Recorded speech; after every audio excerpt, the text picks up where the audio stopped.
دلوقتي تقدر تستثمر وتمتلك مزرعة تبدأ من 5 فدان ومضاعفاتها في بشاير سيوة. هنملكك مساحة تبدأ من 5 فدان نزرعها بالكامل، وهنديك 5 فدان جنب ال5 فدان تتوسع فيهم في المستقبل القريب من فسايل ال5 فدان الأولانيين، بحيث أنت في السنة الرابعة استثمارك بدأت ب5 فدان مزروعين، السنة الرابعة يبقوا 10 فدان مزروعين، ودراسة الجدوى من السنة الرابعة تبدأ تتضرب في 2. ده مش هتلاقيه موجود غير في بشاير سيوة.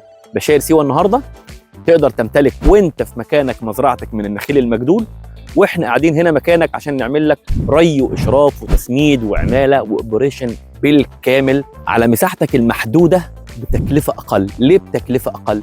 لأن مزرعتك جوه اتحاد ملاك عبارة عن 60 فدان، البير عندنا على 60 فدان، الشبكات موحدة، الطرق موحدة، فأصبح مزرعتك جوه كيان استثماري بيدار بعقلية واحدة، بإدارة واحدة، بأوبريشن كوست موزع على إجمالي القطاع اللي هو 60 فدان.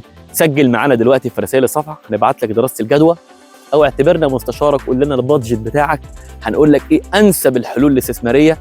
ويهمنا إن أنت لما تستثمر معانا ما تتعثرش. يعني ايه ما تتعثرش؟ هننصحك تاخد على قد امكانياتك، مش هيبقى همنا ان احنا نبيع لك بكل الفلوس اللي معاك، لان احنا محتاجينك اسد في ظهرنا لحد ما الارض هي تبقى السند الحقيقي لينا بعد 3 سنين من الزراعه ان شاء الله.